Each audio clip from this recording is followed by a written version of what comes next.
Assalamualaikum warahmatullahi wabarakatuh. Perkenalkan, nama saya Muhammad Didi Setiawan. Saya dari jalur afirmasi. Di sini saya akan menceritakan tentang pengalaman saya bermedia sosial. Dan saya akan membacakan soal dari guru saya. Soal nomor 1. Ceritakan pengalaman kalian dalam bersosial media. Oke, dari pengalaman saya, dampak negatif penggunaan media sosial bagi saya adalah melupakan kewajiban kita sebagai pelajar yang seharusnya lebih banyak belajar, bukan sebaliknya menghabiskan waktu dengan bermain media sosial. Hal itu mengakibatkan kita tidak terlalu pintar atau tidak mau belajar, lalu lupa waktu kita, waktunya sholat tiba sering kali sholat dan asik bermain media sosial. Dan dampak positif bagi saya yaitu memperluas pengetahuan saya, seperti melihat postingan kajian ceramah di media sosial, dan itu dapat menambah ilmu kita. Oke, kita lanjut dengan soal yang kedua. Bagaimana cara membagi waktu antara bersosial media dengan tugas dan kewajiban sebagai anak? Oke, kita harus tahu kapan dan apa yang dapat kita kerjakan bersama. Kita dapat mengatur waktu dengan seperti membantu orang tua, membersihkan rumah sambil menjaga toko, bermain dengan adik, dan lain sebagainya. Dan yang kedua yaitu istirahat malam yang cukup dan bangun pagi. Tanpa jam sekolah masuk di pagi hari, kita dapat menggunakan waktu tidur larut malam bahkan menjelang pagi, entah belajar secara maraton atau bermain game, apapun yang kita kerjakan di malam hari membuat kita bangun lebih siang keesokan paginya. Ini bukan cara baik untuk mengatur waktu dengan baik. Kita harus istirahat yang cukup di waktu malam dapat mempengaruhi kinerja dan cara membagi waktu kita keesokan harinya. Bangun siang pun sebenarnya membuat kita merasa lesu atau merasa lelah sepanjang hari. Pernah memperlihatkan saat sobat kurang tidur atau bangun kesiangan. Itulah.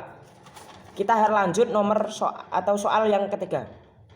Bagaimana cara membagi waktu antara bersosial media dengan tugas dan kewajiban sebagai pelajar? Oke, kita lanjut soal yang ketiga.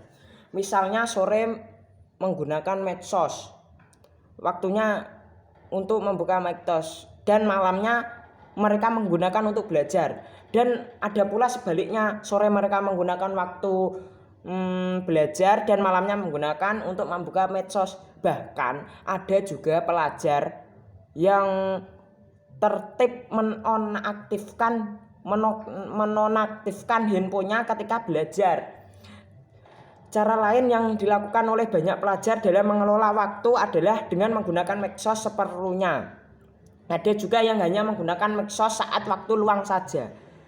Namun demikian, hanya ada sebagian kecil pelajar yang menggunakan medsos di saat mereka belajar karena ada hal-hal yang perlu diketahui terkait dengan materi yang mereka pelajari dengan cara share link atau mencari informasi melalui medsos. Oke, kita lanjut dengan soal yang nomor 4. Bagaimana cara kalian berkomunikasi di sosial media dengan guru dan orang tua? Pengalaman saya berkomunikasi dengan guru atau orang tua yaitu yang pertama, ucapkan salam. Salam merupakan hal yang wajib dilakukan untuk memulai percakapan, baik berkomunikasi secara online atau berkomunikasi secara langsung.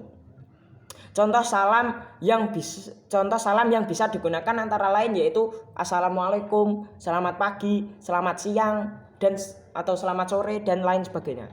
Yang kedua yaitu gunakan bahasa formal. Bapak atau ibu guru bukanlah teman sebaya kamu. Jadi gunakan bahasa Indonesia yang baik dan benar. Meskipun bapak atau ibu guru menggunakan bahasa yang santai, kalem, atau lain sebagainya, kamu tetap menggunakan bahasa yang formal atau resmi untuk menjaga etika kalian semua. Hindari juga penggunaan bahasa alay dan singkatan dalam mengirim pesan. Contoh seperti saya disingkat SY, dimana disingkat DMN, dan kapan disingkat KPN. Itu tidak boleh, harus menggunakan bahasa formal. Oke, kita lanjut. Yang gunakan kata maaf. Kata maaf digunakan untuk menunjukkan sopan santun kalian atau kerendahan hati kalian. Contohnya, mohon maaf Bu mengganggu waktunya. dan mohon maaf Bu dan lain sebagainya. Dan yang terakhir yaitu jelaskan tujuan kalian mengkomunikasikan guru itu.